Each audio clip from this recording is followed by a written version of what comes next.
In 6 days, God created the heavens and the earth, life and everything else.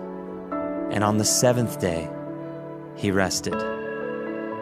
Work and rest, a sacred rhythm built into the fabric of creation. This day of rest is called the Sabbath. It's a command given to us from God to take one day of the week to stop, rest, and delight in the Lord. It's a nearly forgotten practice that goes against the very grain of our society. With so much emphasis on productivity and achievement, it seems crazy to stop.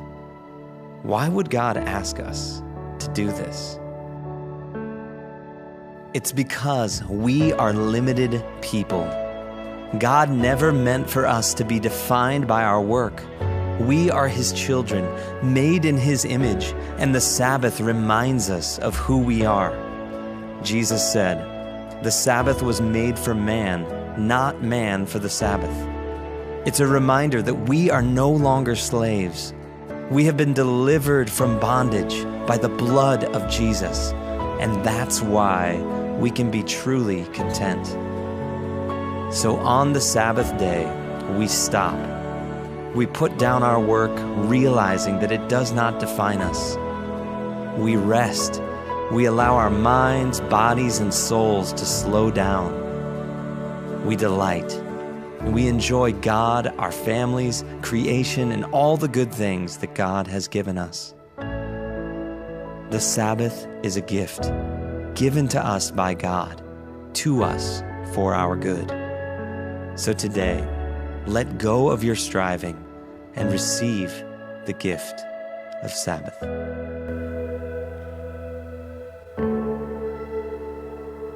All right, so we are finishing up our series tonight, and this month we have been talking about this idea of rest all month long.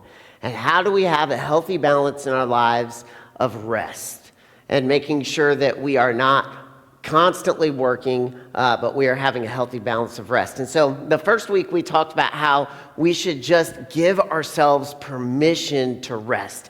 Give ourselves permission to physically just stop and take a break and do whatever it is that refills us, that gives us energy, and give ourselves permission to do that. And then last week we talked about this idea of Jesus helping us rest mentally, physically, and emotionally and spiritually, and how when our lives have a lot of stuff going on, Jesus helps us carry the things in our lives, and He wants to give us rest. And so tonight we are finishing up this series, and this is really where kind of the rubber meets the road, where if I had to pick a lesson, all of them were pretty practical, but this is the one that really gets down to the nuts and bolts of practicality.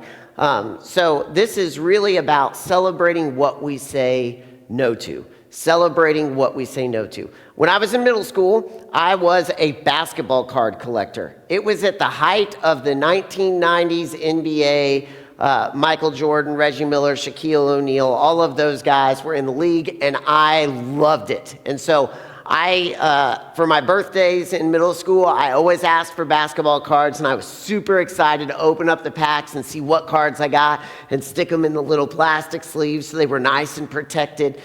And I didn't do a whole lot of trading of basketball cards, but I did get together a couple times with a friend or two and try to trade some basketball cards. And it was really frustrating, actually, because when I got together with my friend, he had some cards that were really, really awesome that I thought, dude, I want that card.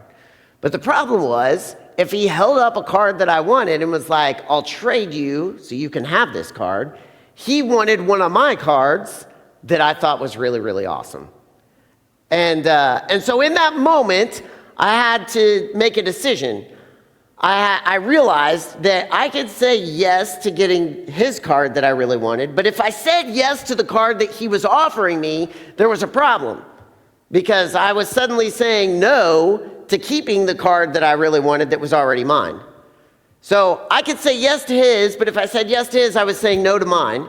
Or I could say yes to mine and say, no, I'm not going to make that trade because I want to keep the card that's mine. But if I said yes to mine, I was saying no to his. And I realized there was this really frustrating moment where I just felt completely stuck because I wanted it all. Like I wanted both good cards, right? And so I got really frustrated, always trying to trade. And I realized if I'm going to say yes to one thing, at the exact same time, I'm saying no to something else. And I think a lot of times what we don't realize is that this happens over and over and over in our daily lives. Happens over and over, where we say yes to one thing, but in the process of saying yes to that one thing, we are suddenly saying no to something else without even realizing it. We live in a culture where saying yes is celebrated. I mean, you live in a culture, we live in a culture where we are constantly asked requests of us. Can you do this for me? And when we say, yes, I can do that.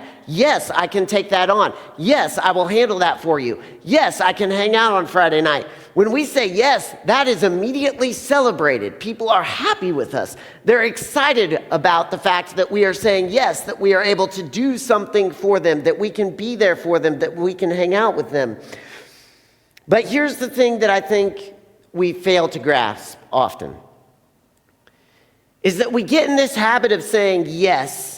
And yes is a good thing. It's a good thing to say yes to the people around us. It's a good thing to make sure that we are giving of ourselves and we are being in good relationship with others. But here's the thing I think we fail to grasp. I think in a culture where almost saying yes becomes an addiction, we say yes to a lot of things, but in the process, we end up saying no to some things that matter most in our lives. Let me say that again. In a culture where yes is celebrated and saying yes can become an addiction because we get the immediate feedback of, holy cow, you're awesome, thank you.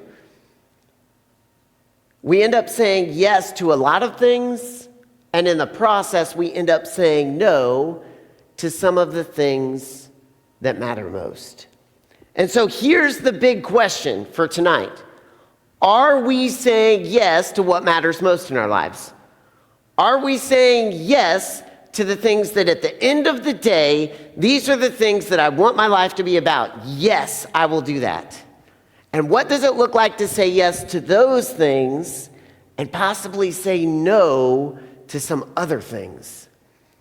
In Mark chapter 1, Jesus has just called his disciples. And he is getting really, really popular. He's getting wildly famous. He's in a town by the Sea of Galilee, and people are flocking to him. They're coming to him, and they're like, Jesus, heal me, heal my family member. And he teaches in this town, and he does all these healings in this town, and news spreads around town, and people just flock to Jesus. And Jesus heals long into the night, and the crowds are just gathering and asking request after request after request. And as the sun goes down and things kind of die down and the crowd dismisses to their homes to go to sleep, Jesus finally gets some rest that night. And I love what happens the next morning. The next morning, Jesus, well before sunrise, Jesus rose and went to a deserted place where he could be alone in prayer. Simon and those with him tracked him down, and when they found him, they told him, "Everyone's looking for you." And he replied, "Let's head the other direction to the nearby villages so that I can preach there too, because that's why I've come." In this moment, the people in this town that Jesus has been teaching to are searching for him. Everyone is looking for you. I can just hear the exasperation in the disciples' voices. Jesus, where have you been? Everyone is looking for you. And in this moment, there are actually two requests that are being made of Jesus. There are two things that the disciples and the people of town are like, Jesus, we need this from you. Can you do this for us? Please say yes. This is what we need of you. The first request is they want Jesus to be readily available at all times. You'll notice Peter, one of Jesus' disciples, tracks Jesus down. He searches for him. And you can just hear it in his voice, the exclamation of, Jesus, where have you been? Everyone is looking for you. these people are like, dude, where's Jesus? Like, I got this sick family member. I got this person that got hurt. We need Jesus. We need to hear what he has to say. We have a problem. We need to hear his solution to our problem. Where's Jesus? And Peter tracks Jesus down. He's like, dude, where have you been? And the expectation is that Jesus, you're supposed to be here. And in that moment, Jesus has a decision to make. Does he say yes to being readily available? Or does he say no to the people that actually, they do need him, let's be honest. They need healed. They need taught. Does he say no to that and say, I've got to take some time for me. I've got to take some time to be with God. I've got to take some time to rest. Second request they make of Jesus is that he will return to the town and he will continue to preach and continue to teach and continue to heal. And the expectation in this verse is that Jesus will say yes. Peter walks up to Jesus and he says, Jesus, where have you been? Everybody is looking for you. Let's go. There's people that are needing healing. There's people that are asking us questions like, we need you in the town right now. And the expectation of Jesus is that he'll say, you know what, Peter, you are so right, man. I'm so sorry I disappeared on you guys. Let's go back to the town. I'll make sure everybody's taken care of. We'll solve all the problems. We'll teach everybody. But look at what Jesus says. Jesus doesn't say, yes, let's head back to the town. He says, let's head the other direction, to this other town. And I'll preach there because that's why I came. And in this moment, the way that Jesus handled these two requests was this. He asked himself, what matters most? He's not saying that the town that was begging for him was bad. He's not saying that the town that was begging for him didn't matter. He's not saying that they weren't important. He was just asking himself, what matters most? Why did I come? And when he answers that question, where he should take his life and his next steps becomes clear. If that single town of people mattered most, then he would head back to that town and he would heal and he would teach. And the next day, more people would wake up and find him and he would heal and teach. And this would continue day after day after day after day after day, because let's be honest, people are always getting sick, always getting hurt, always needing answers to problems. But Jesus said the thing that matters most is not just this one single town. I came for everybody. And so he says, well, I'm going to go to the next town because they deserve this as well. Jesus says, what matters most? Yes, these people are important. That's why I went and taught and healed in that area. But I've got to make sure that I take some time for me, that I stay centered on God and the reason that he sent me. And so he says, let's head the other direction. Can you imagine how confused and disappointed Peter was and the people that were with Peter? Like, they come to Jesus, they're like, dude, where have you been? Like, let's go back this direction. Jesus is like, nah, we're going to go this way. And I imagine Peter was just like, whoa, what? Like, Jesus, you don't understand. Like, this morning, this dad came to me, and just this morning, his son fell and broke his arm. And like, it's got to be fixed, Jesus. There's this little boy and he's crying and he's got these tears, and like, we got to head back there. We got to take care of this. And Jesus is not saying that that little boy, I don't know if that was the case or not. I just made that up off the top of my head. But he's not saying that boy, that family, those people aren't important. But he asked himself a really difficult question that I think we often forget to ask ourselves. What matters most? What matters most in our lives? You see, it's easy to say yes to the immediate requests because the immediate requests are right in front of us. It's easy to say yes when someone has come to you and is like, dude, I really need your help on this thing. Because we immediately see feedback from that. We immediately see them say, "Oh, thank you, man. You are awesome. Thank you so much for saying yes to that." We see immediate feedback to that. And it's hard to take a step back and say, okay, what is really most important in this moment? If I say yes to this person who is asking this one thing of me, what am I saying no to? And if I take a step back and I examine that,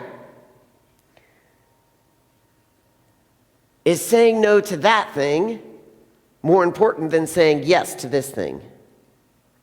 And when we begin to ask ourselves that question, suddenly saying yes to the immediate, where we see celebration, or saying no to the immediate, which is really hard because when we say no, we see the disappointment in the person that's asking us the request.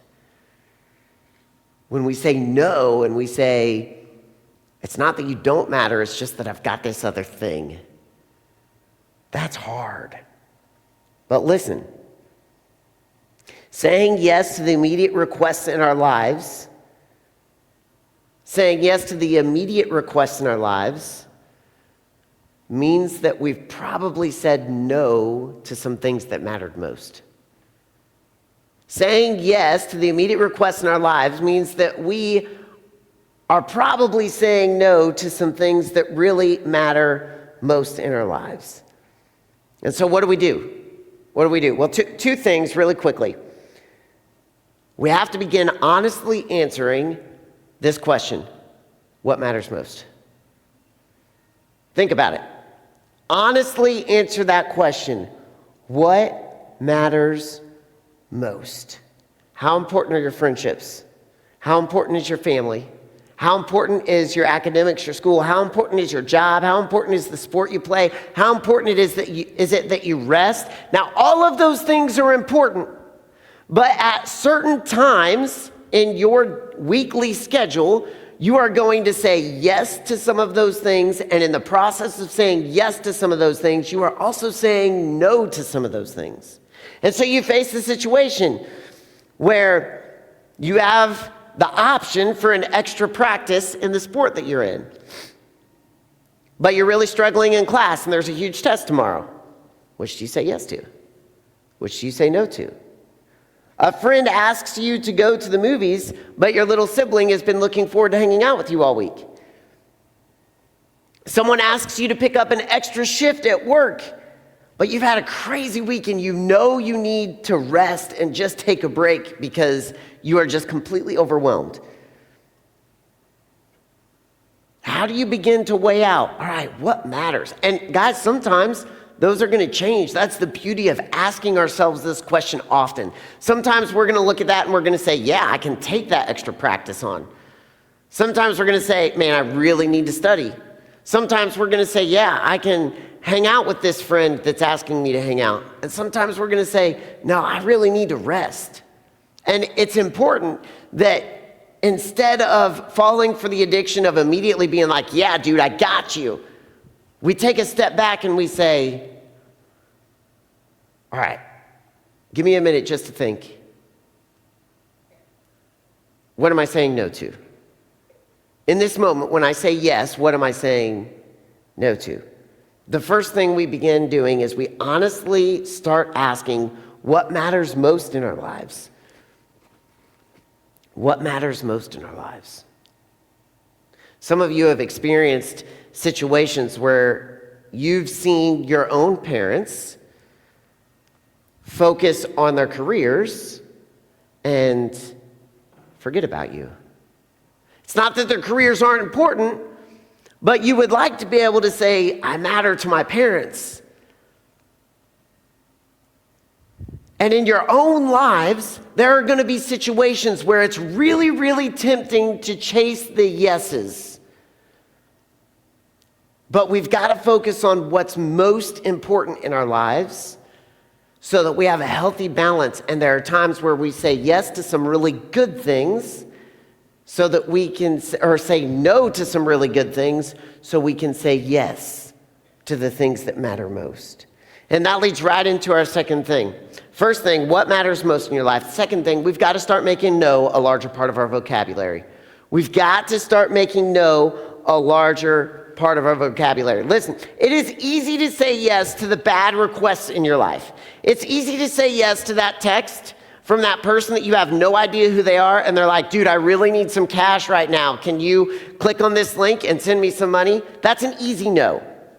It's easy to say no to the friend that asks you to come over for a movie or TV show marathon to watch that movie series or that TV show series that you absolutely hate. Like, it's not that your friend doesn't matter, but you are just have absolutely no interest in watching that show or that series. That's an easy no. It's easy to say no to the obviously bad requests in our lives. How many of you, if your friend called you up and was like, hey, I got this incredible idea. You should come over to my house and we should do some extra homework just for fun. How many of you are like, I'm down, I'm in? None of you. You know why? Because that is an easy no. But when we can make no a larger part of our vocabulary in the hard things, that's when we start figuring out what matters most. When the friend asks us to hang out and we really want to hang out with that friend, but we know, man, we are completely overwhelmed. We need to rest. We need to remind ourselves how loved we are by God because we're just wiped and overwhelmed and we just need refilled. Saying no to that friend can be really hard, but maybe rest matters more. When someone asks you to pick up an extra shift at work, when that coach says, hey, we're having an extra practice and it's optional, but I really want you to be there, and that's your sport, that's what you're into. But maybe there's something else that you're like, dude, if I say yes to this, then I'm saying no to this thing that matters. That's when saying no is hard. But if we can make no in those moments a larger part of our vocabulary, we are saying yes to the things that matter most. I read this book called No, A Guide for Busy People.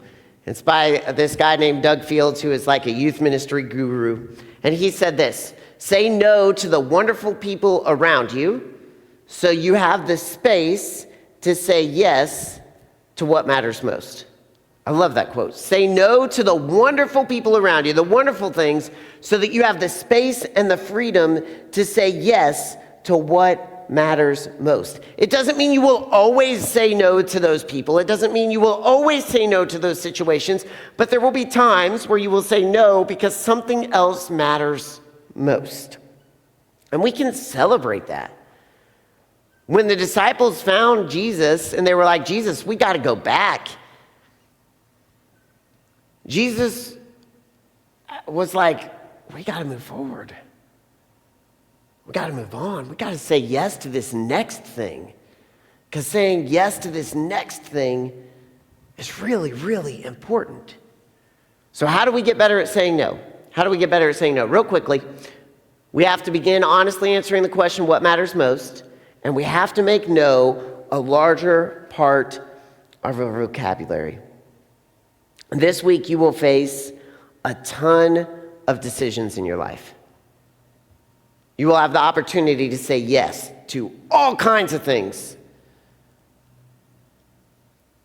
What will you say no to so that you can say yes to something that's more important?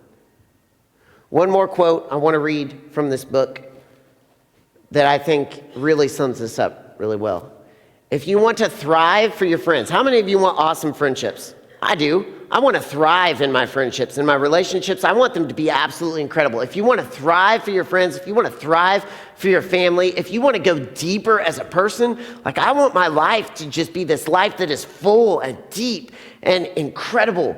If you want to have time for your significant relationships, if you want to live at a manageable pace, if you don't want to feel completely overwhelmed all the time and like you're running and you can't run anymore, then you have to learn to say no more so you can focus on what matters most.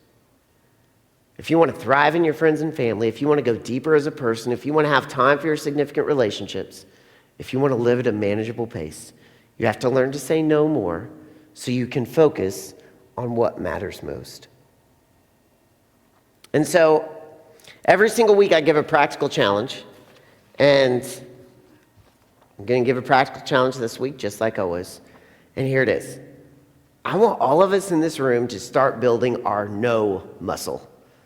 Because it's going to take work, and it's going to be difficult at first.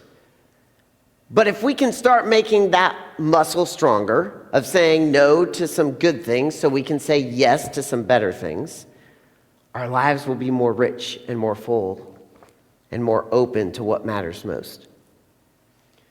And so I want you guys to start working on it this week. I'm going to start working on it this week. Start answering the question, what matters most to me? And start answering the question as you have opportunities. If I say yes now, what am I also saying no to? If I say yes now, what am I also saying no to? Let's strengthen our no muscle. Guys, because our relationships will be fuller, our life will be more peaceful, and we will be more at rest if we can follow Jesus' example. And we can say no to some really good things so that we can say yes to the most important things. Let me pray for you. God, thank you for today.